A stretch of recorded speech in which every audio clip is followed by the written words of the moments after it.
He did not look nervous. He did not get rattled. He did not have a fumble, and he did not take multiple sacks. You're right. I'm wrong. He didn't do anything.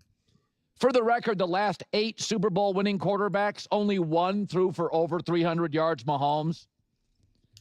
I thought Kyle Shanahan nailed it on the pregame show. When you're as good as Seattle is, you play by different rules. Yeah, Sam's a stud. And, us having him for a year, I think we get a little too much credit for what we did. We didn't do anything for him. We just gave him a platform to where we could take the pressure off him for a year. And I think him watching that, Sam's always let it rip. But when you let it rip all the time and you're always trying to win the game, a lot of times you keep both teams in the game. And I think that's really what's changed with him. He picks and chooses better. He's got a really good team. And when you have a really good team, you don't always have to try to win it. That's right. Sam Darnold in the playoffs did not have a turnover for a month. 700 yards, 5 TDs, no picks, and scrambled. That is exceptional quarterback play. Do you know the 2 Super Bowls where Brady threw for the most yards? He lost one and fell behind 28-3 in the other and needed the greatest, most miraculous catch of his career, Julian Edelman in Atlanta, to win that one. Oh, let me remind you that Drake May set an NFL Super Bowl quarterback record this past Sunday. Drake May threw for more yards than any quarterback in a single quarter in NFL history. Did you know that? 235 in the fourth. Do you think he played well? Sam Darnold didn't get in the way. And let's be totally honest why you have this opinion. Men are very proud animals. We are very proud. You thought Sam Darnold was a bust. You were proved wrong, and you don't want to admit it publicly. Okay, this is definitely going to be split into 2 separate segments because we're looking at a Philadelphia Eagles Jalen Hurts scenario repeating itself. I'm fully aware that continuing to produce these clips will irritate certain people, but that's not going to stop me. That being said, for now, this is a Seattle Seahawks-focused piece. Of course, Aaron Donald deserves acknowledgement. Absolutely. Let's be clear. It would be absurd to suggest that Sam Darnold contributed nothing. That's not the argument. The issue, and what seems impossible for many to comprehend, is the deeper dynamic at play. My frustration regarding the Jalen Hurts discourse, and believe me, I'm not diving headfirst into that rabbit hole here because they are distinct discussions, only serves to highlight the broader problem. Hurts is simply a more polarizing figure, and the Eagles are a more contentious franchise than, say, the Seattle Seahawks or Sam Darnold. Now, this is where I believe Colin gets it wrong. His interpretation is that people refuse to acknowledge Darnold because they previously labeled him a bust. While there's some truth to that, it's only scratching the surface. Here's what's actually happening. This is the reality I've observed after reading thousands of comments and producing content on this subject. It's becoming impossible to ignore. You essentially have 2 factions, the loyalists of a particular team and the loyalists of a particular quarterback. Increasingly, if you're a fan of, say, Patrick Mahomes, you might have 1 or 2 backup quarterbacks you tolerate, maybe Matthew Stafford, from what I've noticed. But by and large, you've got your guy, maybe a couple others waiting in the wings, and everyone else. In your eyes, they're just inadequate. It doesn't matter what they accomplish. It's never enough. Never. And naturally, if you're backing a rival quarterback, like if Stafford is your guy, you're going to minimize Darnold's contributions. If you're a Lamar Jackson supporter, you'll downplay Mahomes, Josh Allen, Joe Burrow, especially that top tier. Root for Allen? Then you're automatically undervaluing Lamar and Burrow. That's what the discourse has been reduced to. Colin will say, people just can't admit they were wrong. Buddy, I love you. You remain my favorite broadcaster, favorite show, favorite podcast, by a landslide. But let's be honest, this is a media-created problem. Because the media insists on categorizing quarterbacks as either bus drivers or passengers. You've got Nick Wright downplaying certain players, and Colin, you've done the same with Brock Purdy's influence on the 49ers' Super Bowl run, and with Jalen Hurts, while simultaneously elevating others to mythic, almost untouchable status. So when other quarterbacks try to gain entry into that upper echelon, the response is, well, he's no Tom Brady, he's no Patrick Mahomes. And then someone like me comes along and says, hold on. Let's actually examine what Mahomes accomplished in that Super Bowl, in that playoff run. Immediately, people lose composure. It triggers genuine panic. And if I suggest, let's evaluate what Jalen Hurts did, the rebuttal is instant. Oh, but he had the greatest roster in NFL history. Someone actually claimed that. It's pure fabrication. It's maddening. And here's where Colin and I diverge. This will be its own video. Colin says, plenty of quarterbacks don't throw for 300 yards. Plenty of quarterbacks are surrounded by elite talent. High passing volume doesn't correlate with winning. The Seahawks were so dominant they didn't need to force anything. They just played. But he never extended that same grace to Jalen Hurts. That's the disconnect. You can't selectively apply logic.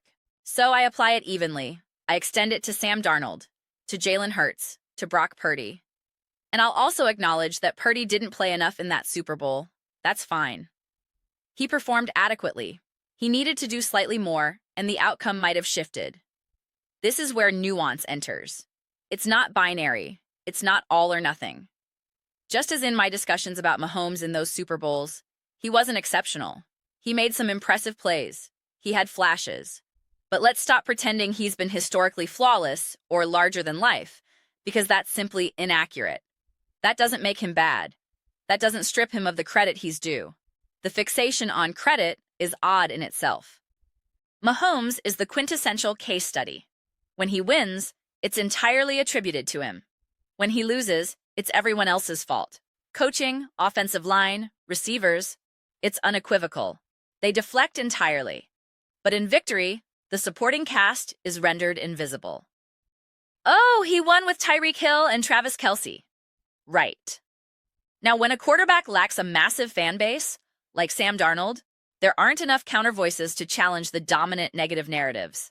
I've been championing Sam for 2 years. I've read the comments since I started building my quarterback mountain. People would lose their minds anytime I placed him anywhere above the lowest tier. Even when I restructured the mountain to reflect week-to-week single-game performance exclusively. It didn't matter what Sam did, it was never acceptable. Same with Hurts. So, does Sam Darnold warrant more recognition for the Super Bowl victory? It depends. Who are we evaluating? Fans or media? That's the first distinction. Secondly, are we discussing specifically the Super Bowl itself or the entire playoff run, the season in its totality? Because Sam wasn't the primary engine in the Super Bowl. He protected the football. Excellent. He delivered a few genuinely impressive throws, escaped pressure competently. All good. But he wasn't the central driving force in that particular game. There were numerous field goals. There was Walker. There was an elite defense. No question. Was he instrumental in the NFC Championship? Absolutely, without question. Did the team lean heavily on him against the 49ers? Not particularly. And that's fine. That's completely acceptable. He was vital against the Rams, the second regular season meeting, essential against the 49ers, crucial in various other matchups throughout the year. But there were also games where his superhero cape wasn't required. That's what defined this Seahawks team. They didn't need him to perform miracles on a weekly basis. That's where teams like the Bills encounter difficulty. They rely on their quarterback to be extraordinary every single week. We observed what transpired when Kansas City asked Mahomes to carry that burden this season. He deteriorated. He wasn't sufficient. Sustaining that level is unsustainable. The same occurred with Josh Allen. He carried the load all season, and eventually, his body broke down. A team shouldn't be penalized for not being forced to constantly rely on their quarterback. This was my contention with the Matthew Stafford MVP discourse. They kept insisting he was the MVP while systematically engineering success for him, deliberately avoiding placing the offense entirely on his shoulders. There's a distinction, a significant one. Yet, parsing that subtlety seems nearly impossible for many.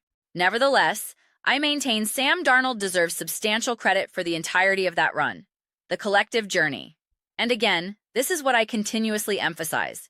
It's an entirely different conversation when we're engaged in hyper-zoom, all-time great discourse. This is where people consistently become entangled in Mahomes discussions. When evaluating Mahomes, we're perpetually filtering through the lens of, is he the greatest ever? Consequently, we scrutinize every instant of every season, every competitive advantage, every supporting cast member, every playoff triumph. It's maximum magnification, just as we did with Peyton Manning, just as we did with Tom Brady. That framework is logical. Sam Darnold does not warrant that degree of intense scrutiny. That's not the context of the current discussion surrounding him. Consider this. Which quarterback over the past 8 years has genuinely received unequivocal acknowledgement for a Super Bowl victory? Not Jalen Hurts. In fact, his turnover in his first Super Bowl was cited as the reason for the loss. Yet, Colin, you can enumerate numerous quarterbacks who committed turnovers and still secured championships without shouldering comparable blame. It's consistently distorted. Ultimately, for me, this was an organizational triumph, and a masterful one. Sam Darnold was an integral component and merits immense recognition. Immense recognition. Those are my reflections. I'm genuinely interested in your perspectives. What's your assessment of Sam Darnold and the Seattle Seahawks? Should he receive greater acknowledgement for the Super Bowl victory? Share your thoughts in the comments. I read every single one.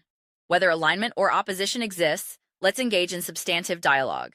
Let's debate, but most importantly, let's enjoy the discussion. And please consider subscribing. We're cultivating an exceptional community here, and I genuinely value your participation. I aspire to develop something we all authentically feel connected to, a space we're collectively enthusiastic about being part of. I believe we're making meaningful progress. If you enjoyed this content, please give the video a thumbs up. It significantly enhances visibility and supports the algorithm. Thank you sincerely. I'll see you next time.